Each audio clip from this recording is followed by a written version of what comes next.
ఓం సాయిరామ్. బాబా భక్తులందరికీ నమస్కారం అండి. మన బాబా గారి దయ వల్ల మనందరం బాగుండాలి, సంతోషంగా ఉండాలని కోరుకుంటున్నాను ఫ్రెండ్స్. ఇక ఈరోజు మన బాబా గారు ఒక మంచి సందేశాన్ని అయితే మనం ముందుకు తీసుకువచ్చారండి. ఆ సందేశం ఏమిటంటే, తల్లి, ఈరోజు నీతో స్వయంగా మాట్లాడాలని రామయ్య తనను దూతతో వచ్చాడు. అంటే అంటే హనుమంతుడితో వచ్చాడు. మరి ప్రాప్తం ఉంటేనే ఇది వినగలుగుతావు తల్లి. ఒక్కసారి ఈ సాయి చెప్పేది విను. జాగ్రత్తగా విన్న తర్వాత నీకే అర్థమవుతుంది ఎక్కడ తప్పు చేస్తున్నావో అని. నీ కష్టాలు తీరిపోయే మార్గం చూపిస్తాను.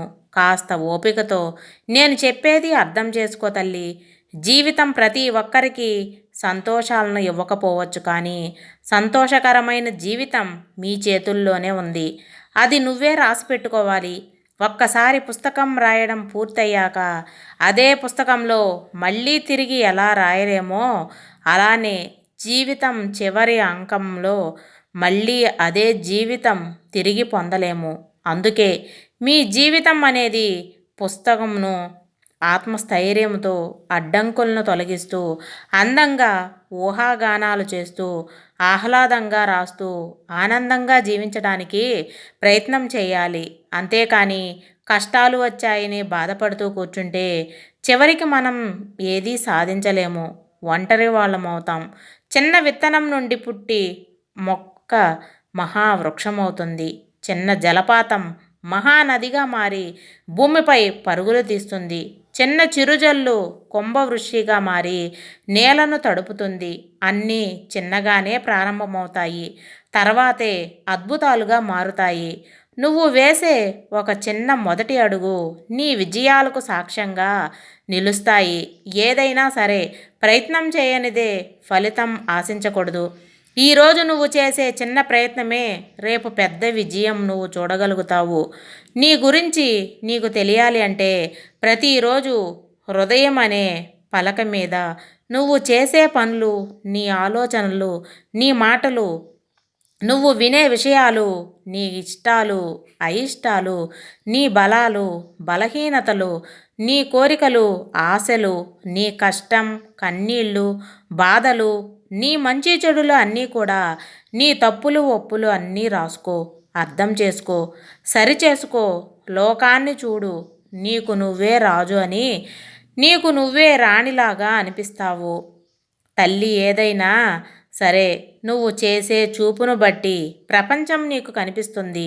ఈరోజు నా కోరిక తీరట్లేదు బాబా అని మాత్రమే నువ్వు బాధపడవచ్చు, కానీ ఈ సాయి నీ తోడుండగా ఉన్నంత వరకు నిన్ను విజయం వైపు అడుగులు వేస్తాడు. కానీ నువ్వు నడవడానికి కష్టపడుతున్నావు.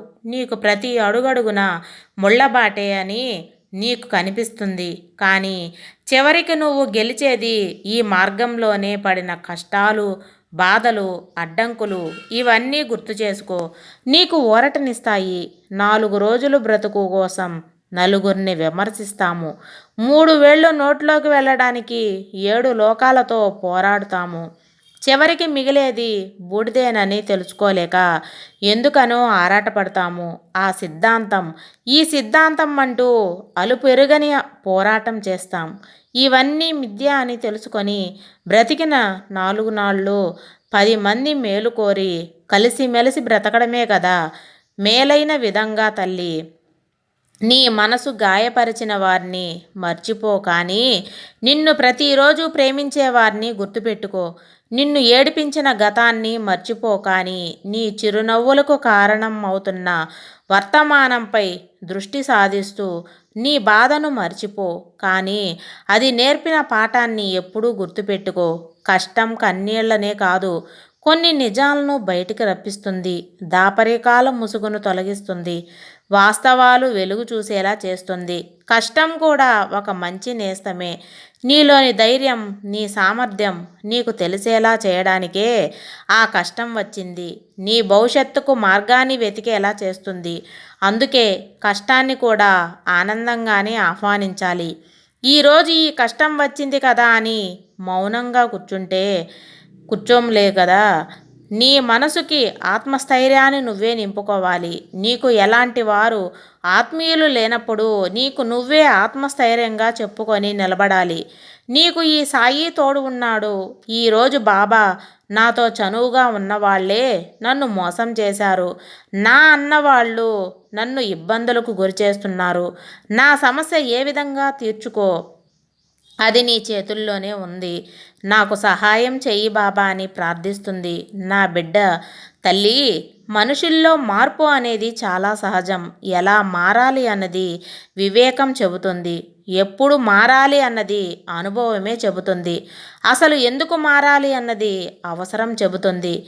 మరి కుదిరితే ఒక సంతోషానికి కారణం కావాలి, కానీ ఒకరి కన్నీళ్లకు కారణం మారకూడదు. ఎందుకంటే అది ఎప్పటికీ నిన్ను కన్నీరు పెట్టిస్తుంది తల్లి. ఏ క్షణమైనా ఎలాంటి పరిస్థితి వచ్చినా ఎవరిని కూడా ఏడిపించకు. ఒకరి బాధకు నువ్వు కారణం కావద్దు. ఏ ఏడుపు, ఏ ఉసురైనా వెన్నంటి వేటాడుతుంది. అది కర్మఫలం నిన్నే కాదు, నీ బిడ్డలకు కూడా పట్టి పీడిస్తుంది తల్లి. ఎవరో ఏదో అన్నారని నువ్వు బాధపడవద్దు. ఎందుకంటే తెల్ల కాగితం మీద చిన్న నల్ల మరక పడినంత మాత్రానే ఈ సమాజంలో నీలో మంచితనాన్ని ఎప్పటికీ చూడలేదు తల్లి. జీవితం నిజాయితీ పరుణ్ణి ఏడిపిస్తుంది. నిందలు వేసేవారిని నవ్విస్తుంది. మాటకు కట్టుబడి ఉండేవారిని మాత్రం అవమానిస్తుంది. మాటలు మార్చేవారిని గౌరవిస్తుంది. ఈ సమాజం నువ్వు ఎలా బ్రతికినా సరే నిన్ను చెడ్డోడిని చేస్తుంది. విలువలేని మనుషులకు ఎంత విలువ ఇచ్చినా సరే చివరికి మనం విలువ తగ్గేలా చేస్తారు. ఆ లోకం మనిషికి డబ్బు ఇచ్చే ధైర్యం కంటే మనిషికి మనిషి ఇచ్చే నమ్మకం చాలా గొప్పది. కానీ అలాంటి నమ్మకాన్ని ఇప్పట్లో కోల్పోతున్నావు. ఎవరు అలాంటి నమ్మకాన్ని పొందలేకపోతున్నారో జీవితం చాలా విచిత్రంగా మారిపోయింది తల్లి. మనిషికి జీవితాంతం తోడుగా ఎవరూ ఉండరు. అలా ఉండరు అనుకోవడం మనుషుల యొక్క భ్రమ. మనిషికి నిజంగా జీవితాంతం తోడు ఉండేది తన గుండె ధైర్యం తప్ప మరొకటి ఏదీ ఉండదు. జీవితం చాలా విచిత్రంగా కనిపిస్తుంది.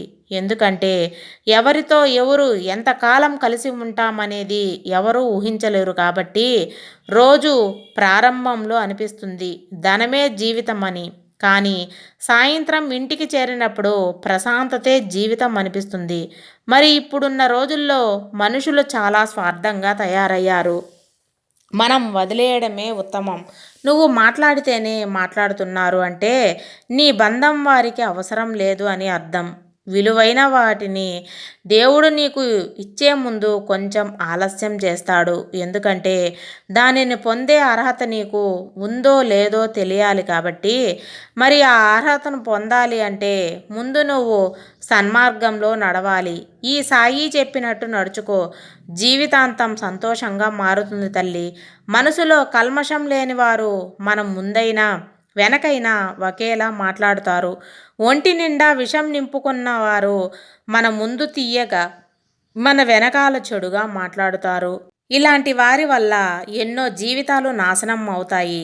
అబద్ధాలు మాట్లాడుతూ, అవకాశాన్ని అనుగుణంగా నటిస్తూ బ్రతికే వాళ్లకున్న విలువ నీతిగా నిజాయితీగా బ్రతికే వాళ్లకు ఉండదు అని చాలామంది అనుకుంటారు. కానీ అది వాస్తవం కాదు. వారికి ఏదో ఒక రోజు శిక్ష తప్పదు.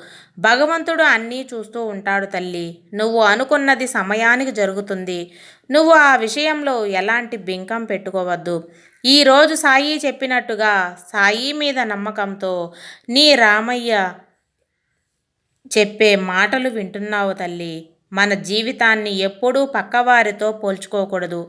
ఎందుకంటే సూర్యచంద్రులు మనకు ఇద్దరు వెలుగును ఇచ్చేవారే, కానీ ఎవరు గొప్ప అంటే మనకు సమాధానం దొరకదు. ఎవరి టైంలో వారే గొప్ప. మనం కూడా అంతే. దేనికైనా సమయం రావాలి. సమయాన్ని బట్టి వారి వ్యక్తిత్వం బయటపడుతుంది. నటించే బంధాలు ఎప్పుడూ తీయగా మధురంగానే కనిపిస్తాయి. నిజమైన బంధాలు ఎప్పుడూ కష్టంగా కఠినంగానే కనిపిస్తాయి. ఇది అందరికీ తెలిసిన నిజమైన ప్రతి ఒక్కరూ మనం ఎప్పుడూ నటించే బంధాల్ని ఎక్కువగా నమ్ముతూ ఉంటాం. ఎందుకంటే మనం మనుషుల్లాగా ప్రవర్తిస్తాం కాబట్టి నిజాయితీ పరుణ్ణి ఏడిపిస్తాం. నిందలు వేసేవారిని నవ్విస్తాం, మాటలకు కట్టుబడి ఉండేవారిని అవమానిస్తాం, మాటలు మార్చేవారిని గౌరవిస్తాం. బ్రతుకు ఇలా సాగిపోతుంది. విలువలేని వారితో వాదించడం, వాళ్ళ మాటలకి స్పందించడం వల్ల వాళ్ళ విలువ మనం పెంచడమే అవుతుంది. కాబట్టి వారితో వాదించకుండా, మాట్లాడకుండా మౌనంగా ఉండటమే మంచిది తల్లి. ఒకరి జీవితం గురించి చులకనగా మాట్లాడవద్దు. ముందు నీ జీవితం గురించి ఆలోచించు. బ్రతికినంతకాలం బ్రతికినంతకాలం బాగుపడతావు తల్లి. వ్యక్తిత్వం అంటే ఒకరు నిర్ధారిస్తే వచ్చేది కాదు, ఒకరు విమర్శించినా రాదు.